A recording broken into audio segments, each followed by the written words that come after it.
어르신들 안녕하세요. 어느덧 봄이 성큼 다가왔습니다. 어르신들 건강관리는 잘하고 계신가요? 어르신들 건강관리에 도움이 되고자 건강강좌를 준비하였는데요. 어르신들이 가장 걸리기 싫고 두려운 질환인 치매에 대해 사례를 통해 알아보고자 합니다. 누구나 걸릴 수 있기 때문에 예방이 중요한데요. 자, 그럼 서울 아산병원 가정의학과 전성훈 교수님의 강좌를 통해 치매에 대해 한번 알아보겠습니다. 함께 보실까요? 안녕하세요. 서울 아산병원에 근무하는 가정의학과 전문의 전성훈입니다. 올해도 이렇게 코로나 때문에 직접 만나 뵙지 못하고 화면으로 만나게 돼서 참 아쉽습니다. 내년에는 코로나 사태가 종식돼서 다 같이 만나서 강의할 수 있는 그런 시기가 빨리 왔으면 좋겠습니다. 오늘 제가 여러분들께 말씀드리려고 하는 제목은 치매에 대해서 말씀드리려고 하는데, 특히 치매를 여러 가지 사례를 들어가면서 어떤 문제가 있는지, 여기서 우리가 배울 교훈은 무엇인지에 대해서 말씀드리겠습니다. 먼저 처음에 말씀드릴 거는 치매가 무엇이라고 하냐면, 먼저 정상적으로 활동하던 사람들이 이전에 비해서 기억력을 포함한 여러 가지 인지 기능이 저하돼서 일상생활 수행에 지장을 초래하는 병입니다. 그래서 우리가 기억력이 떨어졌다고 하는 것들은 사실 일상장애에 문제가 되지 않으면 여러 가지 문제를 일으키지 않는 겁니다. 그 다음에 선천적으로 치매인 사람은 없는 거고요. 정상적인 활동하던 사람들이 기억력을 포함한 여러 가지 인지 기능이 저하돼서 문제가 생기는 걸 말씀드릴 수 있겠습니다. 제가 제일 처음에 말씀드릴 분은 65세 여자 환자분이고요. 고졸이고 전업주부셨습니다. 2개월 전에 남편이 사망하셨는데 굉장히 남편하고 금술이 좋으셨어요. 그래서 2개월 만에 오셨는데 지금 와서는 기억력이 떨어진다, 그 다음에 불안하다, 우울하다, 초조하다, 그 다음에 여러분들 그 설문지 대답할 때 모르는 대답이 아주 많았습니다. 그래서 그 점수로 봐서는 꼭 그 치매처럼 보이긴 했는데, 그 다음에 검사할 때 반응 시간이 매우 떨어져서 이 환자분은 치매라고 생각하기 쉬운데 그 진단은 우울증으로 받았습니다. 우리 그 가성치매라고 하는 우울증으로 받았는데, 우울증에 대해서 말씀드리면 우울증이 아주 심하면 치매하고 증상이 거의 변화가 다르지 않기 때문에 치매로 진단하기 아주 쉽습니다. 그 다음에 우울증에서 다시 한 가지 더 말씀드릴 건 뭐냐면, 우울증이 있게 되면 제일 중요한 게 우리나라에서 노인에 있어서 자살 비율이 굉장히 높은데요. 자살을 줄이기 위해서 우리들이 제일 중요하게 생각해야 되는 게 우울증을 잘 관리해야 되는데, 우울증 약을 끊지 않고 잘 먹는 게 제일 중요합니다. 여러분들 친구나 여러분들 자신께서 우울증 약을 드시기 굉장히 쉬운 일이 될 수 있습니다. 마음의 감기라고 하는 거니까 그 우울증 약을 먹어서 일상생활을 유지하시는 게 우울증에 있어서 굉장히 중요하고 제일 중요한 얘기니까 잘 드시도록 그렇게 신경 써주시면 좋겠습니다. 다음에는 67세 남자 환자고 대졸이고 회사 관리직을 하고 계셨던 분이세요. 60세부터 건망증이 굉장히 심하다고 그 본인이 생각하셨는데, 여러분들 제일 궁금해하는 것 중에 하나가 치매에서 오는 건망증하고 그 다음에 내가 나이가 들어서 생기는 건망증 두 개를 구별하는 거를 많이 문의하시는데요. 사실 두 개를 구별하는 건 그렇게 어렵지는 않아요. 두 개를 구별하는 게 있어서 제일 중요한 소견이 뭐냐면, 본인이 건망증이 있는지 아느냐 없느냐를 가지고 구별할 수 있는데요. 본인이 건망증이 있다고 생각하시는 분들은 되게 주관적인 건망증이고 나이가 들어서 생기는 건망증인데, 그런 경우에는 본인들이 뭐 알람을 한다거나 메모를 한다거나 여러 가지 그 건망증 때문에 생기는 문제를 해결하기 위해서 노력을 하겠지만, 치매에서 생기는 건망증은 자기가 건망증이 있는 자체를 모르기 때문에 그냥 지나가기 때문에 여러 가지 문제가 생길 수 있으세요. 근데 우리가 지금 알고 싶은 건 뭐냐면, 지금 내가 건망증이 있는데 이게 치매로 진행되는지 안 되는지를 알고 싶은데 아직 거기까지는 확실하게 알려져 있는 바가 없어서 어려움이 있습니다. 그 다음에 62세 경부터는 친구와 약속을 잃어버린 경우가 있었는데, 가끔씩은 그 친구 아버님 장례에 가야 되는데 같이 가기로 했는데 안 나타나서 굉장히 비난을 받거나 이런 문제가 생겼고요. 그 다음에 계산을 잘 못하는 경우가 있었습니다. 65세 남자, 이분은 지금 회사에서 관리직이기 때문에 굉장히 일을 샤프하게 빨리빨리 처리하셨었는데, 최근에 들어서 일이 좀 늦어진다 뭐 이렇게 주위에서 말씀하시는 그런 경향이 생기는 것 같아서 검사해보니까 경도 인지장애 진단을 받았습니다. 그래서 말씀드렸던데 주관적인 건망증에서 발견해서 치매 진행이 예방하는 게 목표인데, 아직 여러 가지 검사 방법이 나와 있기는 해요. 근데 아직은 그 약물이 확실히 발견될 건 없고요. 지금 현재 치매 예방약을 복용하고 있기는 하지만 확실하게 치매의 발병을 늦출 수는 있겠지만 진행을 막지 못한다는 게 현재로서는 어려운 점입니다. 그래서 제가 그 15가지 설문을 한번 여러분들하고 같이 해보려고 하는데요. 이 중에서 설문 중에서 그 한 달에 한 번 정도 있다면 문제가 되지 않지만 일주일에 한 번 정도로 자주 있다 그러면 문제가 될 수 있는 것들이 될 수 있습니다. 그래서 15개 중에서 두세 개가 그런 게 있다고 하면 여러분들 치매 검사를 받아보시도록 하시는 게 좋겠습니다. 오늘은 몇 월이고 무슨 요일이 잘 모르겠습니다. 오늘 제가 그 녹화하는 날은 2월이고 화요일이거든요. 근데 여러분들께서 이걸 잘 모르신다면 문제가 되실 수 있으세요.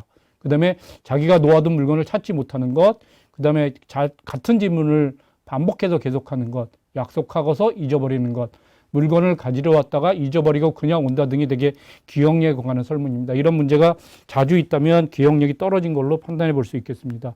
그 다음에 인지기능이라고 하는 건 우리가 판단하고 생각하는 기능인데 물건이나 사람의 이름의 대기가 힘들어 머뭇거린다. 사실은 한두 번은 이런 걸 경험해 본 적이 있을 거예요. 말하다가 뭐 갑자기 생각이 나지 않아서 이런 경우가 있겠지만 그런 게 자주 있다 그러면 문제가 될 수 있고요. 그 다음에 대화 중에 상대방하고 얘기했는데 이게 이해가 되지 않아서 다시 한번 설명해 달라거나 이런 말이 있다면 문제가 되실 수 있고요. 길을 잃거나 헤맨 적이 있는데 이건 맨 처음에는 낯선 곳에 가서서 그 길을 잃거나 헤맨 적이 있는 거는 뭐 어쩔 수 없거나 그런 일이 생길 수는 있지만 그게 점점 진행된다면 그 다음에 익숙한 곳에서도 길을 잃거나 헤맬 수 있습니다.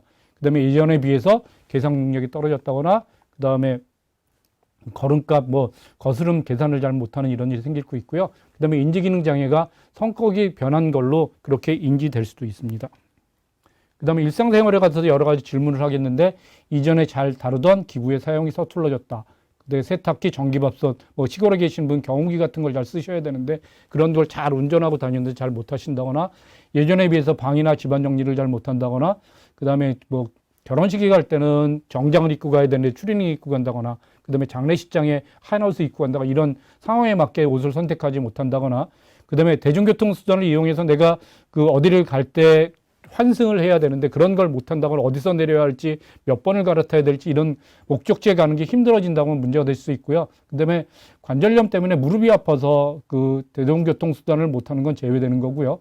근데 내복이나 옷이 더러워져서 갈아입지 않는 건 이제 위생관념이 없어지는 그런 문제가 일상생활에서 생긴다면 문제가 될 수 있고 15개 제가 설문을 했는데 그중에서 두세 개 정도가 문제가 된다면 그 문제가 되실 수도 있습니다. 그 다음에 치매 진단에 대해서 말씀드리면 사실 치매 진단은 여러분들께서 흔히 생각하면 MRI 하나만 찍으면 치매를 탁 진단할 수 있을 거라고 그렇게 생각하시긴 하는데 실제로 치매 진단은 그렇게 간단하지는 않습니다. 제일 처음에 치매가 어떻게 생기는지, 언제 천천히 생기는지, 갑자기 생기는지 이런 것들을 먼저 잘 들어봐야 되고요. 그거는 환자 본인이 얘기할 수도 있고 그 다음에 그 보호자가 얘기해 줄 수 있는데 그게 1번이고요. 그 다음에 환자를 진찰해야 되는데 먼저 내과적인 진찰, 그 다음에 어디가 말씀을 잘 못하신다거나 신경학적으로 문제가 없는지 하는 진찰이고요. 그 다음에 지금 두 가지가 굉장히 중요한 건데 그 두 가지가 굉장히 중요한데요.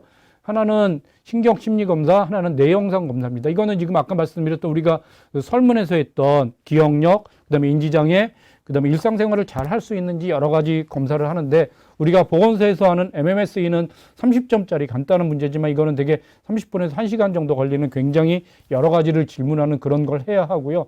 그래서 여기서 몇 점이 맞는지 굉장히 중요한 거고 뇌 영상 검사는 CT, MRI, PET, 스펙트 이런 여러 가지 할 수 있는데 여기서 보이는 CT하고 MRI는 이 뇌의 단면을 잘라서 그냥 보는 검사고요. 그래서 우리가 뇌 혈관이 막혔다거나 아니면은 그 위축이 됐다거나 이런 걸 알 수 있어서 우리가 지금 생각하는 그 진단이 무언데 거기서 그 기억력이 떨어지는 해마 부위에 지금 위축이 있다거나 혈액 공급이 적다거나 이런 걸 알 수 있고요.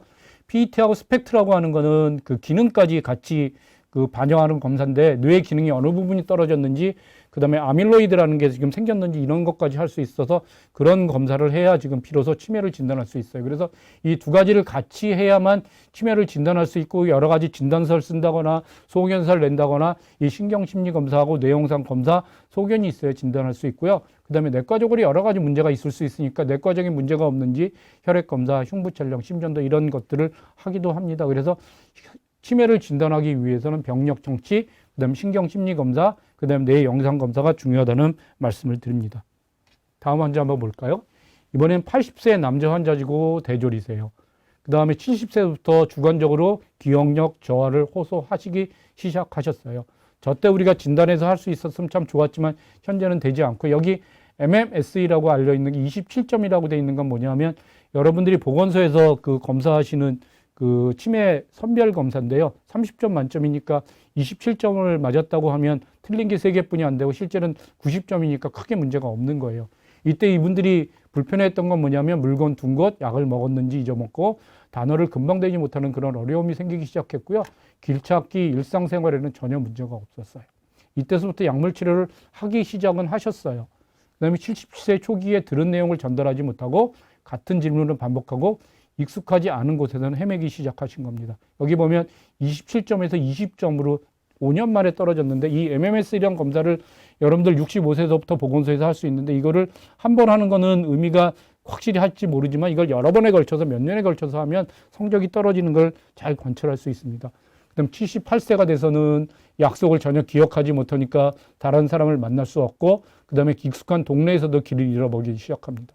소변 실수하고 세수 못하는 이런 문제가 생기니까 집에서는 이제 같이 모셔야 되나 요양원으로 모셔야 되나 여러 가지 고민을 하게 되는 겁니다. 그래서 이 시기가 제일 어려운 시기가 될 것 같고 집에서 그 같이 돌보고 계시다 이 시기가 되면 여러 가지로 보호자들이 어려움을 겪게 되는 겁니다. 79세는 이제 치매 말기라고 말씀드렸는데 아들도 알아보지 못하고 삼키지 잘 못하니까 식사 잘 못하고 대소변 못 가리니까 대소변 받아내야 하는 어려움이 생기니까 결국엔 요양병원에 입원하게 됐고 그때 MMSE가 13점으로 거의 그 성적을 우리가 과거에 기억했던 게 27점에서 13점으로 떨어진 겁니다. 그래서 알츠하이머 그 치매로 진단받았던 경우입니다. 알츠하이머병이라고 하는 거는 치매 중에서 제일 진한 거예요. 이게 특징이 뭐냐면 갑자기 생기는 게 아니라 점진적으로 시작하고 악화를 보이긴 하는데 기억력 장애가 주가 되는 겁니다. 아까 말씀드렸던 대로 70세부터 문제가 됐고 문제가 생기기까지 7, 8년 걸리거든요. 일상생활하는 데는 크게 문제 없으니까 가족들이 잘 관찰하지 않으면 사실은 잘 몰라요.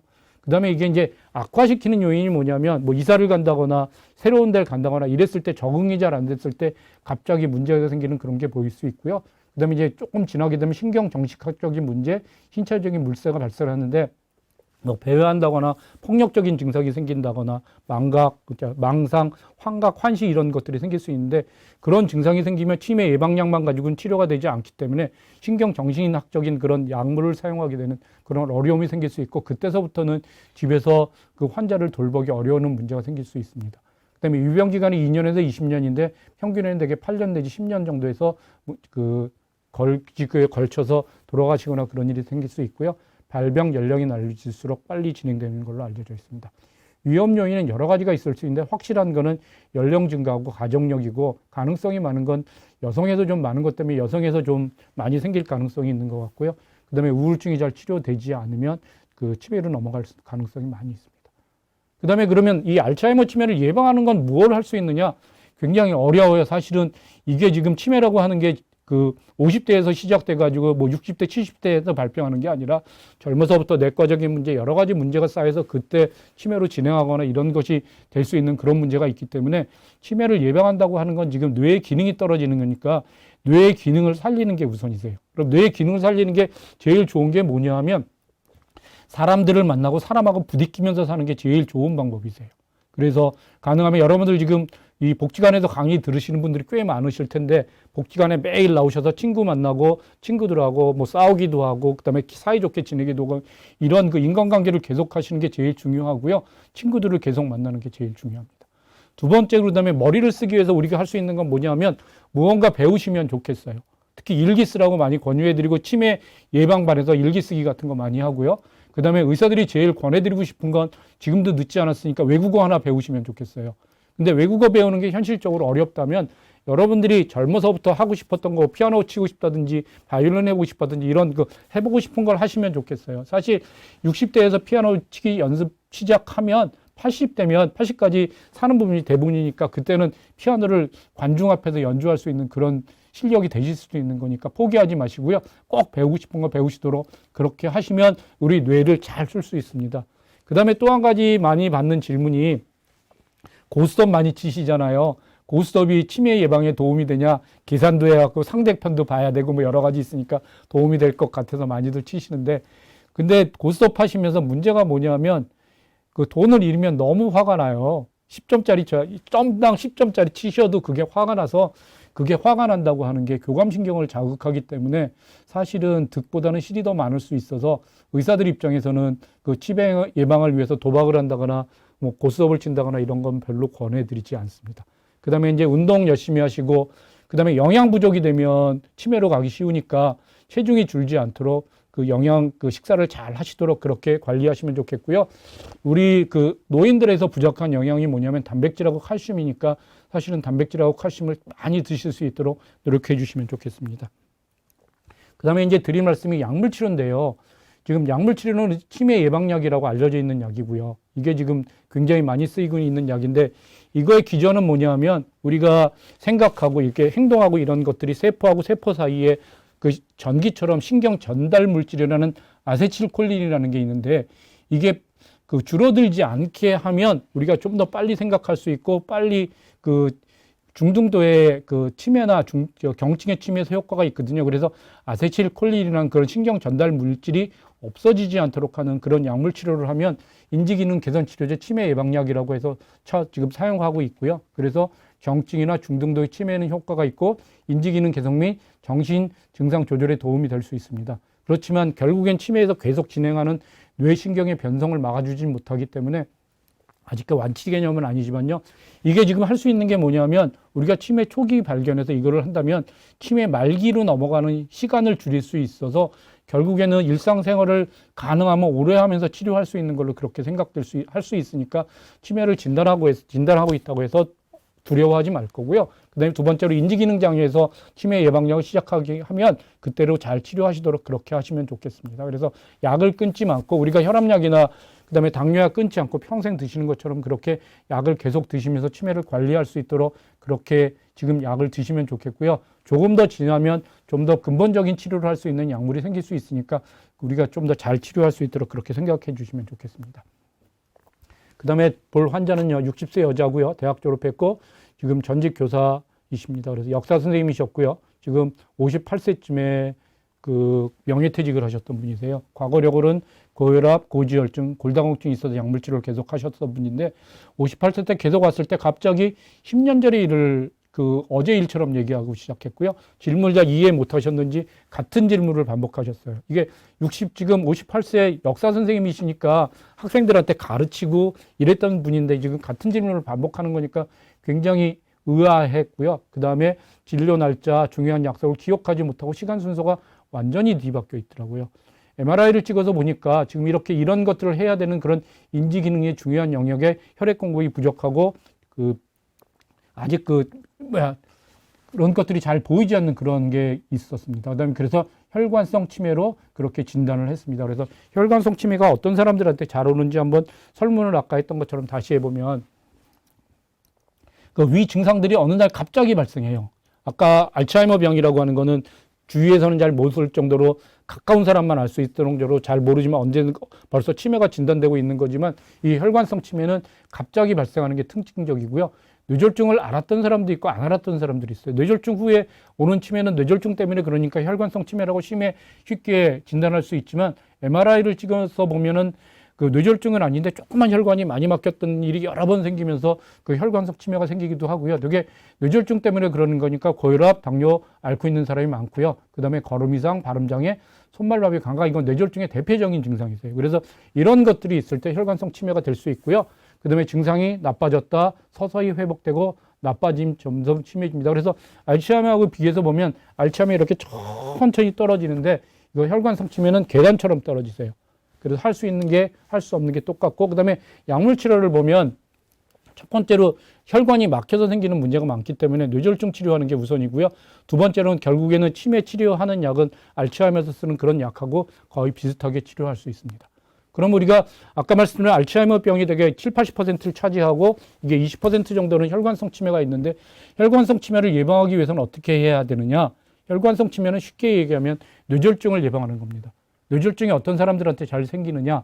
뇌졸중은 두 가지로 구별할 수 있는데 그 뇌출혈하고 뇌경색으로 구별할 수 있는데 뇌출혈은 되게 지금 혈압 조절이 잘 안 되시는 분들한테 되게 생길 수 있는데 현재는 그 혈압 조절을 많이들 하셔서 뇌출혈은 별로 없죠. 뇌경색이 많이 생기는데 뇌경색은 혈관 자체가 만지는 동맥경화, 심장에서 올라오는 혈전이 생겨서 하는 이런 여러 가지가 두 가지 정도를 말씀드릴 수 있겠는데, 그걸 예방하기 위해서는 첫 번째로 심장에서 심방세동이라고 하는 그 심장병이 생기면 잘 관리하는 거, 그 다음에 혈관이 막히는 동맥경화를 예방하기 위해선, 동맥경화는 어떤 사람들한테 잘 생기냐면 고혈압, 당뇨, 고지혈증 이런 걸 가지고 계신 분들한테 잘 생기니까 이걸 철저하게 조절하는 게 중요하고, 그 다음에 담배 피거나 그런 분들을 담배 끊으시는 게 중요했고요. 그 다음에 고혈압, 당뇨, 고지혈증 약 드시면서 아스피린과 같은 항응고제를 드셔야 할 수 있는데, 그거는 이제 혈관이 막히지 않도록 피를 맑게 하는 그런 작용을 하는 그런 약물이니까, 만약에 권하신다면 연세가 드셨고 고혈압, 당뇨, 고지혈증이 있고 필요하면 꼭 드시도록, 그렇게 해서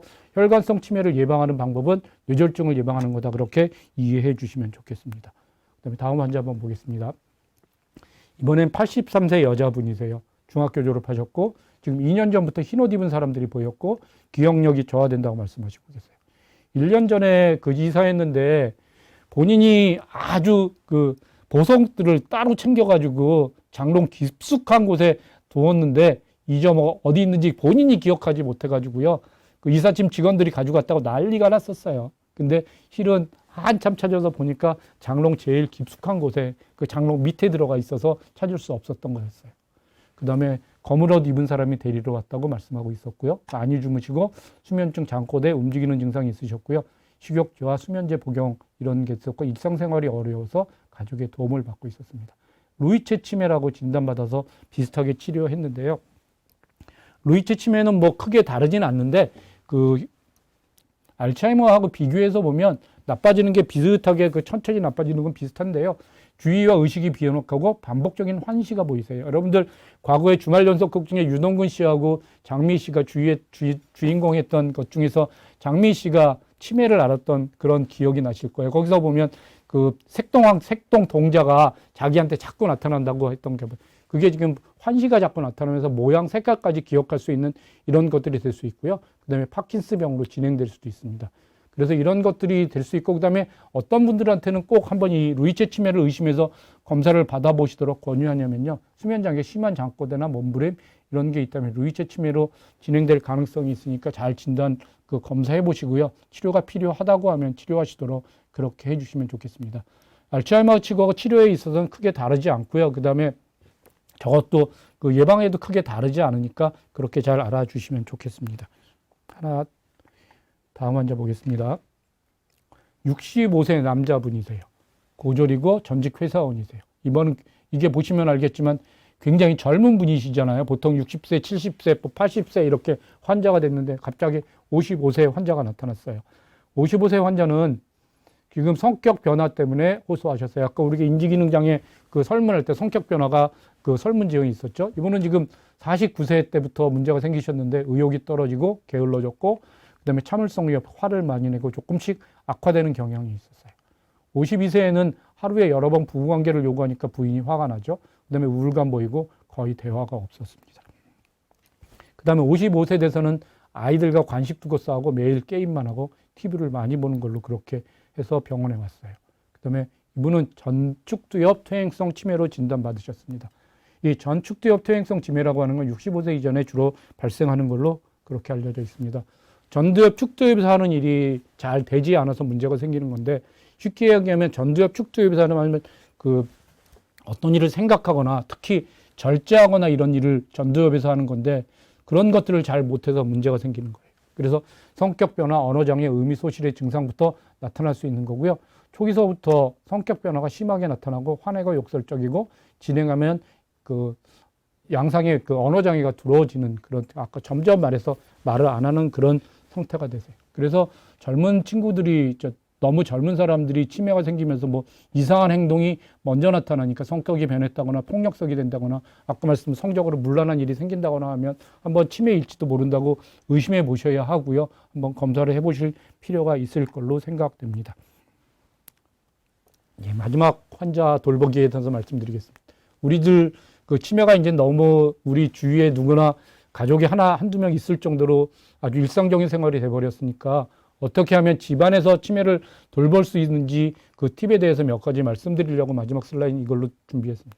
아까 말씀드렸던 우리